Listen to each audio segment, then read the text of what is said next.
తెప్పించేంత వరకు సీసీఐని వెంటనే తెప్పించేంత వరకు సీసీఐ తెరిపించాలి ఆలోచనతోని సీసీఐ తిరగడం వల్ల ఇక్కడున్న ప్రజలకు ఆదిలాబాద్ పట్టణం ఏ రకంగా అభివృద్ధి అవుతుందన్న ఆలోచనతోని ఈరోజు అన్ని అఖిల పక్షాల పార్టీల ఆధ్వర్యంలో సీసీఐ సాధన కమిటీ ఆధ్వర్యంలో ఈరోజుకి 14వ రోజు కలెక్టర్ కార్యాలయం ముందు రిలే నిరాహార దీక్షలు జరుగుతూ ఉన్నాయి.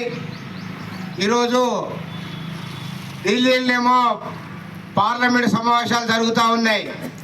ఇక్కడ గెలిపించినటువంటి ప్రజలందరూ ఓట్లతో గెలిపించిన నాయకులు ఎంపీ గారు అక్కడ పార్లమెంట్లో కలం విప్పి మన సీసీఐని తెరిపించాలని, మా సీసీఐ కోసం నిధులు కేటాయించాలని ఆయన పార్లమెంటు సమావేశాల్లో మాట్లాడాలని ఈ వేదిక ద్వారా ఆయనకి గుర్తు చేస్తూ ఉన్నాం. ఈరోజు 14వ రోజు దీక్ష శిబిరంలో 44వ వార్డు నుంచి కోరడి ప్రవీణ్ అన్న, అట్లాగే సిపిఎం పార్టీ ఏరియా కార్యదర్శి లంకా రాఘవులు గారు, అట్లాగే సీనియర్ జర్నలిస్ట్ అయినటువంటి నర్సిరెడ్డి గారు, అట్లాగే వ్యవసాయ కార్మిక సంఘం నాయకులు ఆశన్న గారు, స్వామి గారు, సీనియర్ సిపిఎం పార్టీ నాయకులు గంగన్న గారు, అట్లాగే మహిళా కామ్రేడు ఆరిఫా గారు కూర్చోవడం జరిగింది. ఇంకా చాలామంది సంఘీభావం తెలపడానికి అన్ని వేలో ఉన్నారు. వాళ్ళందరూ వచ్చి కూడా ఈ సీసీఐని తెరిపించడం కోసం ఈ నిరసన దీక్షకి హాజరవుతూ ఉన్నారు. ఈరోజు మనం బీజేపీ ప్రభుత్వానికి ఒకటే అడగదలుచుకున్నాం. మీరు 2018లో ఆదిలాబాద్కు వచ్చిన ఎలక్షన్ క్యాంపెయిన్ సందర్భంగా మీరు ఇచ్చిన మా పార్లమెంట్ అభ్యర్థిని గెలిపిస్తే ఈ సీసీఐని గెలిపిస్తాం, అట్లాగే ఆదిలాబాద్ నుంచి ఆర్మూర్ వరకు రైల్వే మార్గాన్ని నిర్మిస్తామన్నారు, అట్లాగే ఎయిర్పోర్ట్ నిర్మిస్తామన్నారు, నవోదయ విద్యాలయం తీసుకొస్తామన్నారు. ఇట్లాంటి కళ్ళబొల్లి మాటలు చెప్పి ఓట్లు వేయించుకున్న తర్వాత గెలిచిన తర్వాత సీసీఐని మర్చిపోయినరు, అన్ని హామీలు ఇచ్చినవి అన్నీ మర్చిపోయారు. మీరు ఇచ్చిన హామీ మేరకే ఈరోజు సీసీఐని తెరిపించాలని ఈ వేదిక ద్వారా మేము డిమాండ్ చేస్తూ ఉన్నాం. మమ్మల్ని గెలిపిస్తే డబుల్ ఇంజన్ ఉంటే ఇక్కడ అభివృద్ధి అవుతుందన్న ఆలోచనతో ప్రజలు ఇక్కడ ఎమ్మెల్యే గారిని కూడా గెలిపించారు. మరి ఎమ్మెల్యే ఎంపీ సీసీఐ తెరిపించడం కోసం ఎందుకని పార్లమెంటు పోయి అడగట్లేదు, ఎందుకని కేంద్ర మంత్రిని పోయి కలవట్లేదు, ఎందుకని ప్రధానమంత్రి నరేంద్ర మోడీ గారు టైం తీసుకొని పోయి అడగట్లేదని ఈ వేదిక ద్వారా మేము డిమాండ్ చేస్తూ ఉన్నాం. అందుకని ఈరోజు ఆదిలాబాద్లో సీసీఐ తెరిస్తే ఇక్కడ ఉన్నటువంటి 10,000 కుటుంబాలు బాగుపడతాయి. చదువుకున్న ఉద్యోగులు నిరుద్యోగులకు ఉపాధి కలుగుతుంది. చదువుకున్న వాళ్ళందరికీ ఉద్యోగాలు రాకపోయినప్పటికీ ఇక్కడ ఏ షాప్ వేసుకున్నా ఏం వేసుకున్నా అక్కడ మన బిజినెస్ అనేది రొటేషన్లో ఆదిలాబాద్ అభివృద్ధి అనేది జరుగుతుంది. ఇప్పుడు ఆదిలాబాద్ అభివృద్ధి అనేది ఎక్కడ వేసిన గొంగలు అక్కడే ఉంది. ఎందుకనంటే ఇండస్ట్రీస్ లేవు.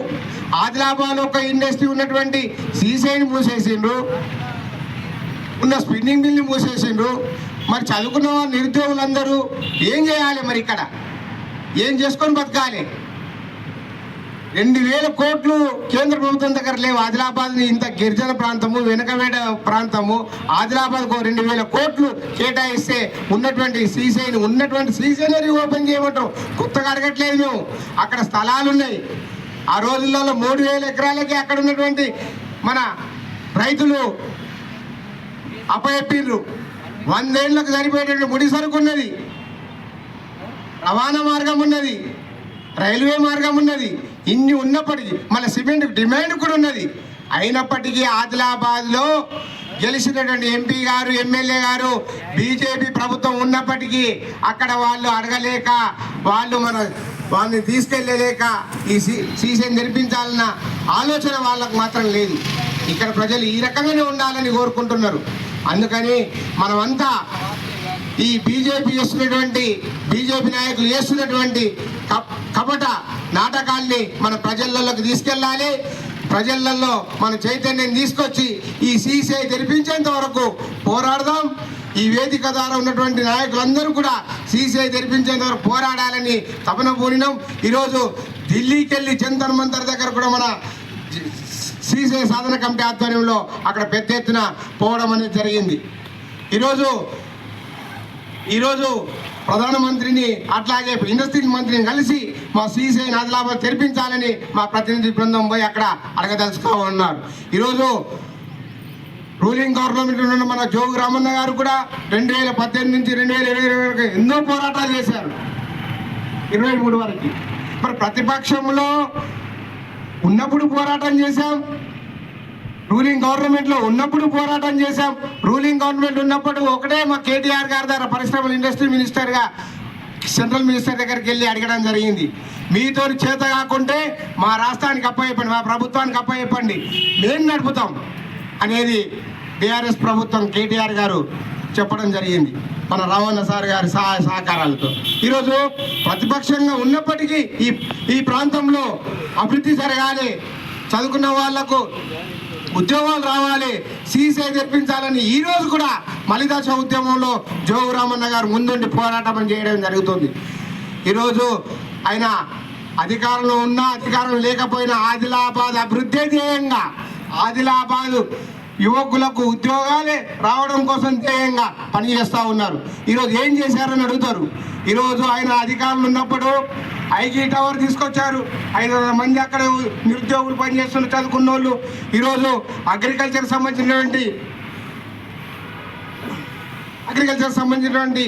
కాలేజ్ తీసుకొచ్చారు, అక్కడ పిల్లలు చదువుతున్నారు. మరి ఈరోజు ఆదిలాబాద్ పట్టణంలో ఇట్లా రోడ్లు ఉండేనా ఎంతో అభివృద్ధి అయింది, జంక్షన్లు ఎట్లుండే జంక్షన్లు ఎంతో అభివృద్ధి అయింది.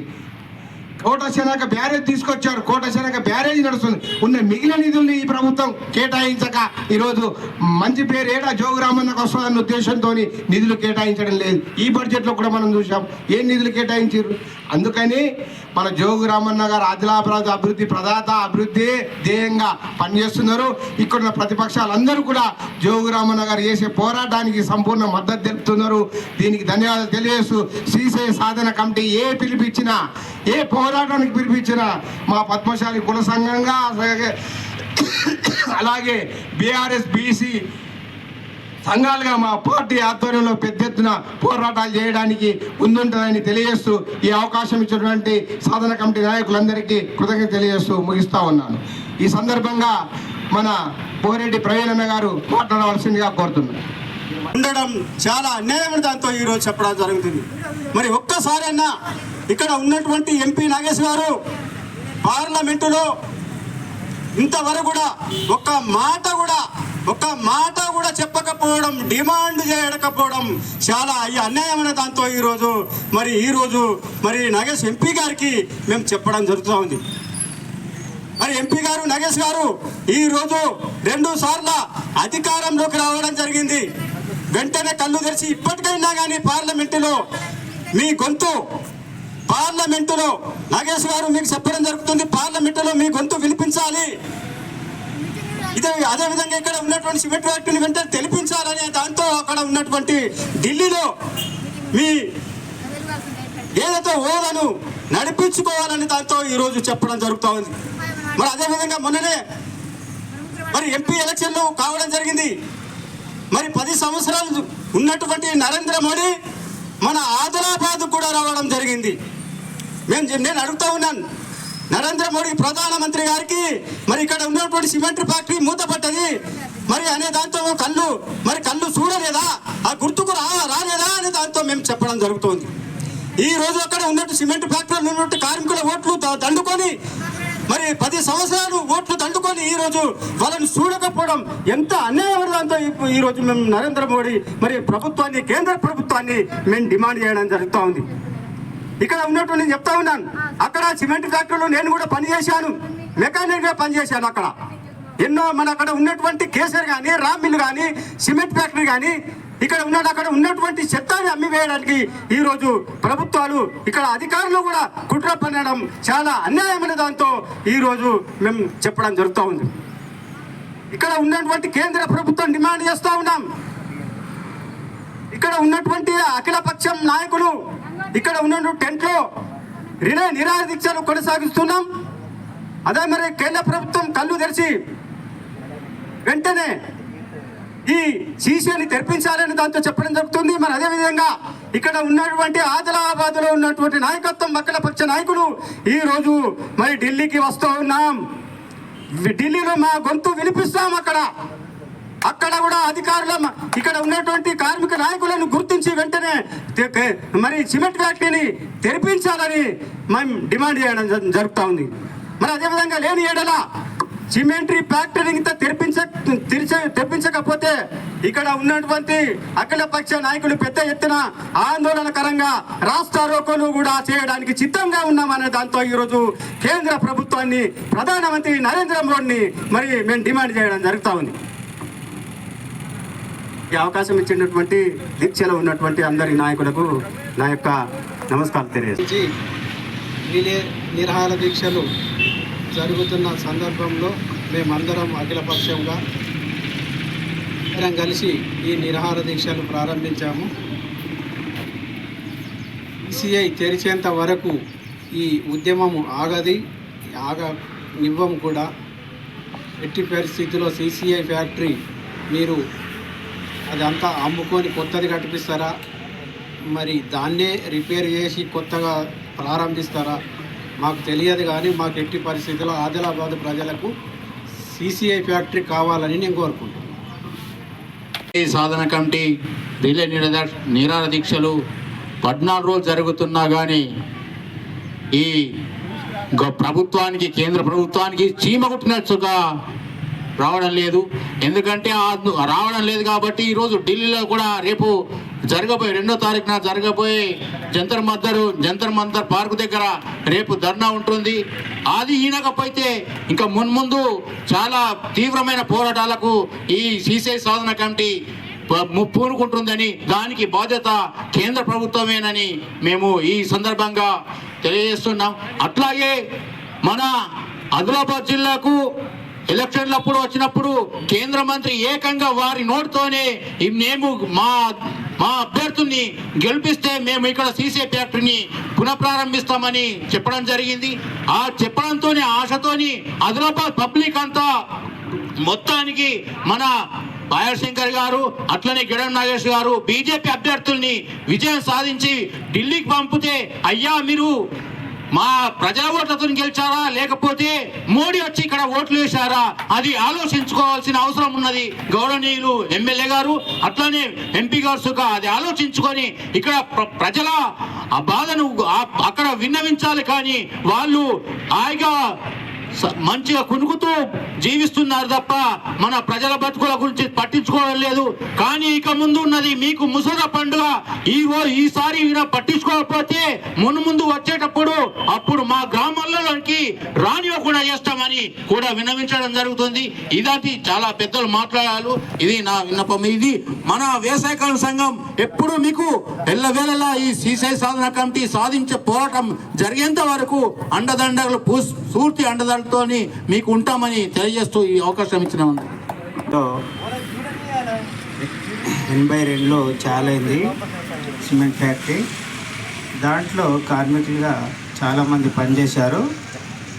మళ్ళా ఇక్కడ ఏం జరిగిందంటే పాపం చాలామంది పనిచేస్తూ ఉండి ఆపత్తులు బాగా జీతాలు ఒక్కొక్క నెల 9 నెలల దాకా జీతాలు రాకపో చాలా ఆపదలు ఉంటుంటే అప్పులు చేసుకున్నాము. చాలా అప్పులలో బాధపడ్డాము. మేము చాలా కష్టపడ్డాము. కానీ అవన్నీ వివరంగా చెప్పాలంటే ఇక మాకు కొన్ని జ్ఞాపకమ్స్ లేవు. అందుకే కామ్రేడ్స్ సిసిఐని ప్రారంభించాలని మా విజ్ఞప్తి. ఇంతటితో నాకు సార్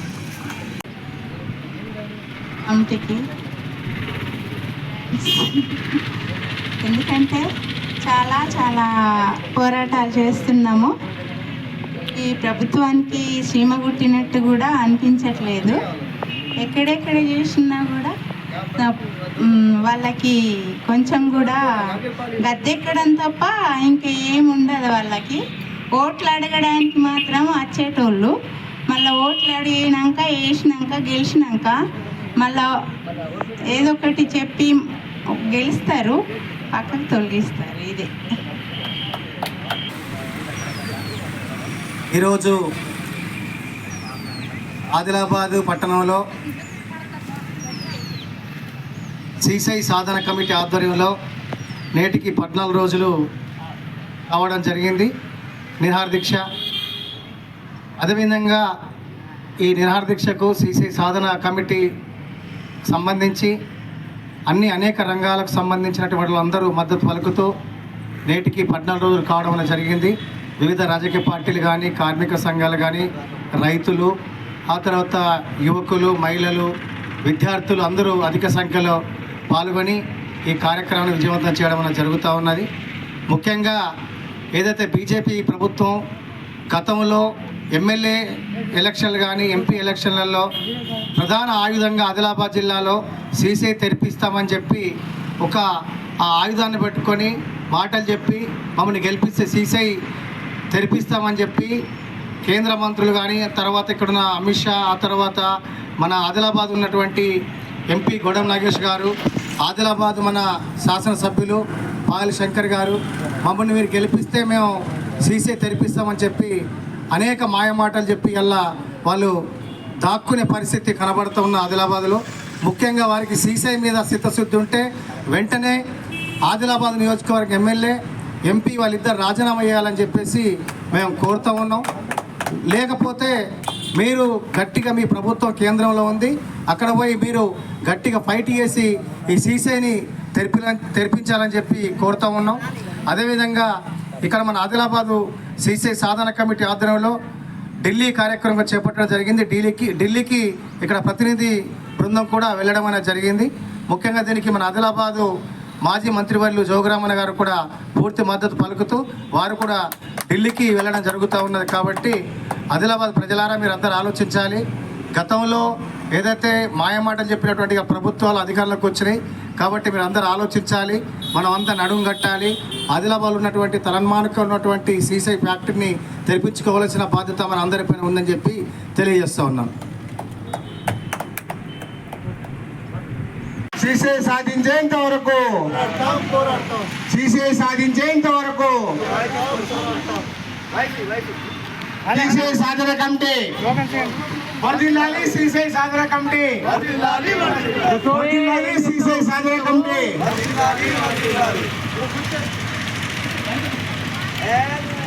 వర్ధిల్లాలి. సిసిఐ సాధన కమిటీ వర్ధిల్లాలి. సిసిఐ సాధన కమిటీ. ఎంపీ గారు పార్లమెంట్ సమావేశాలు మాట్లాడాలి. ఈ పార్లమెంట్ సమావేశాలు నిధులను కేటాయించాలి. ఈ సిసిఐ తెరిపించడం కోసం ఈ పార్లమెంట్ సమావేశ నిధులను కేటాయించాలి. ఈ సిసిఐ తెరిపించడంలో ఎమ్మెల్యే, ఎంపీ మొండి వైఖరి. ఈ సిసిఐ తెరిపించడంలో ఎమ్మెల్యే, ఎంపీ మొండి వైఖరి. బీజేపీ ప్రభుత్వం యొక్క మొండి వైఖరి. బీజేపీ ప్రభుత్వం యొక్క మొండి వైఖరి. సిసిఐని తెరిపించాలి. సిసిఐ సాధించేంత వరకు పోరాడదాం. సిసిఐ సాధించేంత వరకు పోరాడదాం. సిసిఐ సాధించేంత వరకు అఖిల పక్షాల ఐక్యత, అఖిల పక్షాల ఐక్యత. వర్ధిల్లాలి సిసిఐ సాధన కమిటీ. వర్ధిల్లాలి సిసిఐ సాధన కమిటీ. సిసిఐ తెరిపించేంత వరకు ఈ పార్లమెంట్ సమావేశాలు ఎంపీ గౌడం నగేష్ గారు మాట్లాడాలి. సిసిఐ తెరిపించడం కొరకు ఎంపీ, ఎమ్మెల్యే మాట్లాడాలి. ఎమ్మెల్యే, ఎంపీ మొండి వైఖరి. సిసిఐ తెరిపించడంలో ఎమ్మెల్యే, ఎంపీ మొండి వైఖరి. ఈరోజు సిసిఐ గతంలో 42 రోజులు మనం సిసిఐ సాధించడం కోసం పోరాటం చేయడం అనేది జరిగింది. మలిదశ ఉద్యమంలో ఈ రోజుకి 14 రోజులు అయితే ఉంది. మన పార్లమెంట్ లో ఉన్న గౌడం నగేష్ గారు మాట్లాడాలని ఇక్కడున్న ప్రజలందరూ కోరుకుంటా ఉన్నారు.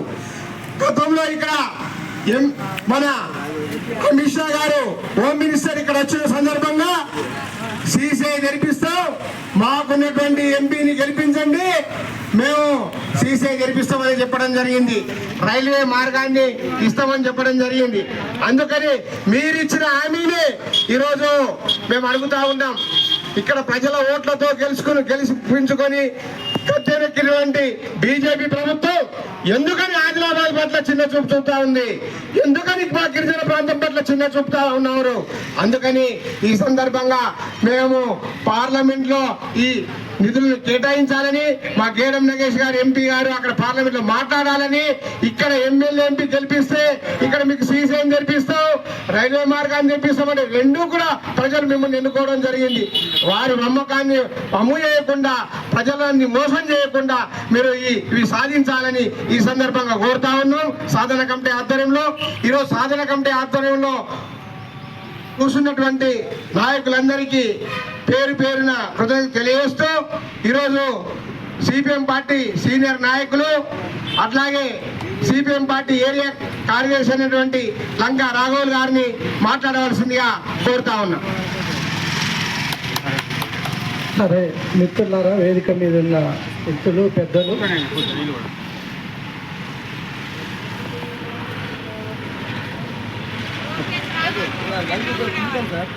వెనకబడినటువంటి ఆదిలాబాద్ జిల్లాకు ఎంతో తోడుగా ఉన్నటువంటి, ఎందరికో ఉపాధి కలగజేసినటువంటి సీసీఐని మూసేసినటువంటి బీజేపీ పార్టీ, అప్పటి ప్రైమ్ మినిస్టర్ వాజ్పేయి, ఆ తర్వాత మొన్న జరిగిన ఎన్నికల్లో మా ఎంపీని మా ఎమ్మెల్యేని గెలిపించినట్లయితే మేము సీసీఐని తెరిపిస్తాం అని చెప్పినటువంటి అమిత్ షా కానీ, ఆ తర్వాత ఇప్పటి వరకు జరుగుతున్న ఈ నలుగురు ఎమ్మెల్యేలు, ఎంపీ కానీ ఎమ్మెల్సీ ఎన్నికలలో కూడా బీజేపీని ప్రజలు గెలిపించినటువంటి దానికి ఈ బీజేపీ ఇప్పటికైనా ఈ జిల్లా ప్రజానీకానికి ద్రోహం చేసిండ్రు, మూతేసి ఇంకా ఉన్న పరిశ్రమ లేకుండా చేసిన దానికి క్షమాపణ కోరాల జిల్లా ప్రజానీకానికి అని మేము ఈ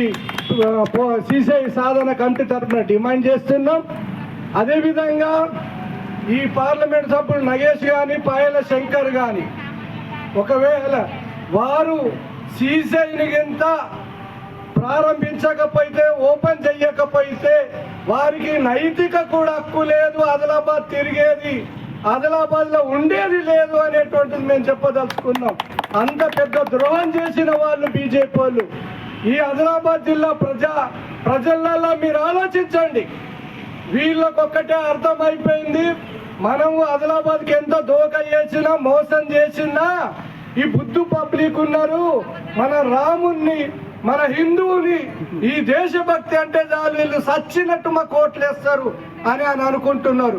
ఇన్ని రోజులు నడిచింది, ప్రజలు ఇప్పుడు కళ్ళు తెరుస్తున్నారు. వీళ్ళ బీజేపీ నాయకుల యొక్క, బీజేపీ పార్టీ యొక్క వాళ్ళు చేస్తున్న మోసాలను ప్రజానికం ఇప్పుడు గుర్తిస్తున్నారు. రాబోయే కాలంలో మీకు బుద్ధి చెప్తారు. మీరు ఆదిలాబాద్కు మీకు అన్యాయం చేశారు కదా, మీకు ఈ ప్రజలు శాపం, ప్రజలు మీకు ఖచ్చితంగా మీ గోరి కట్టే విధంగా వాళ్ళు ప్రజలు నిర్ణయం తీసుకోగలుగుతారు. మరి సీసీఐ సాధన కమిటీ తరఫున అనేక రోజుల నుంచి అనేక అంచెలంచెలుగా 2-3 సంవత్సరాల నుంచి ఉద్యమాలు చేస్తున్నారు. ఇప్పుడు మరీ దశ ఉద్యమం, ఇప్పుడు పార్లమెంట్లో 4వ తారీఖు వరకు బడ్జెట్ ఉన్నాయి. ఈ బడ్జెట్లన్నా కానీ డబ్బు పెట్టి కేటాయించి సీసీఐని ఓపెన్ చేయాలన్న దాంతో పోరాటం అనేటం చేస్తున్నాం. ఇప్పటికైనా బీజేపీ నాయకత్వం కానీ, అంటే ఢిల్లీ నాయకత్వం కానీ, జిల్లాలో ఉన్నటువంటి వాళ్ళు కానీ, గల్లీలు ఉన్న బీజేపీ వాళ్ళ ఇప్పటికైనా బుద్ధి తెప్పించుకోండి. ఇప్పటికైనా సీసీఐని ప్రారంభించే అట్లా మీరు ప్రయత్నం చెయ్యాలి. లేనట్లయితే ఈ పోరాటం ఖచ్చితంగా సీసీఐని తిరిగి పునరుద్ధరణ చేసే వరకు ఈ పోరాటం కొనసాగుతుంది. అదేవిధంగా రాష్ట్ర ప్రభుత్వం, కాంగ్రెస్ రేవంత్ రెడ్డి ప్రభుత్వం మీద కూడా బాధ్యత ఉన్నది. మీరు కూడా చొరవ తీసుకొని దీన్ని ప్రారంభించేటట్టు మీరు కూడా కృషి చెయ్యాలి. గతంలో టీఆర్ఎస్ కేటీఆర్ కానీ కేసీఆర్ కానీ ఎట్లయితే సహకరించిండో, దీనికోసం ఏ రకంగా మా వాటగానే మాకు అప్పచెప్తే మేము నడుపుతామని అన్నారు. అట్లా రేవంత్ రెడ్డి కూడా మీరు బాధ్యత తీసుకొని సెంట్రల్ గవర్నమెంట్తో చర్చ చేయాలి, అసెంబ్లీలో తీర్మానం చేయాలి దీన్ని ప్రారంభించేటట్టు. మీరు ఆ రకంగా మీరు విదేశాలకు తిరిగి అనేక పరిశ్రమలు చేస్తున్నారు. మరి ఇప్పుడు ఆదిలాబాద్లో వెనుకబడ్డటువంటి జిల్లా మీరు చెప్పారు, నేను ఆదిలాబాద్ వెనుకబడ్డది ఆదివాసీలు నేను దత్తత తీసుకుంటే దీన్ని డెవలప్ చేస్తా అన్నారు. నీకు చిత్తశుద్ధి ఉంటే కూడా ఖచ్చితంగా దీన్ని ప్రారంభించే రాక మీరు కూడా చొరవ తీసుకోవాలని చెప్పి మేము సాధారణ కమిటీ తరఫున మేము మిమ్మల్ని కోరుతా ఉన్నాం. ఎందుకంటే ఇందులో కాంగ్రెస్ పార్టీ కూడా ఈ సాధారణ కమిటీలు ఉన్నది, తమ బాధ్యత అనేటువంటిది మేము గుర్తు చేయదలుచుకున్నాం. కాబట్టి మిత్రులారా, ఈ ఆదిలాబాద్ జిల్లా CCI అంటే ఎంత ఉపయోగం మనందరికీ తెలుసు. ఆదిలాబాద్ కళనే వన్యనే పోయినటువంటిది CCI మూతపడడం చేత ప్రత్యక్షంగా ఒక 5,000 మంది వరకు, ఆ పైన ఇంకా అనేక వేలాది మందికి పరోక్షంగా ఉపాధి కలగజేసి ఉన్నటువంటి ఈ పరిశ్రమ, దీన్ని ఆదిలాబాద్లో ఉన్నది పెద్ద పరిశ్రమ అంటే దాన్ని కూడా ఈ బీజేపీ వాళ్ళ కన్ను కొట్టింది. ఆ ఉన్న ఆదిలాబాదు కలకలలాడ కూడా కళాహీనంగా అంధకారంగా చీకటిగా మార్చిండ్రు. చాలా అన్యాయం, చాలా మోసం చేసిండ్రు బీజేపీ వాళ్ళు. ఖచ్చితంగా దీన్ని ఫలితం వాళ్ళు పార్లమెంట్ మెంబర్ కానీ పాయల శంకర్ కానీ ఢిల్లీకి వెళ్ళి అధిష్టాన వర్గంతో కూర్చొని CCI వచ్చేదాకా మేము ఆదిలాబాద్ పోము అని అట్లా మీరు పట్టుదలతో నుండి చేస్తే మీ చిత్తశుద్ధి అర్థమవుతుంది అని చెప్పి మేము చెప్పదలుచు సెలవు.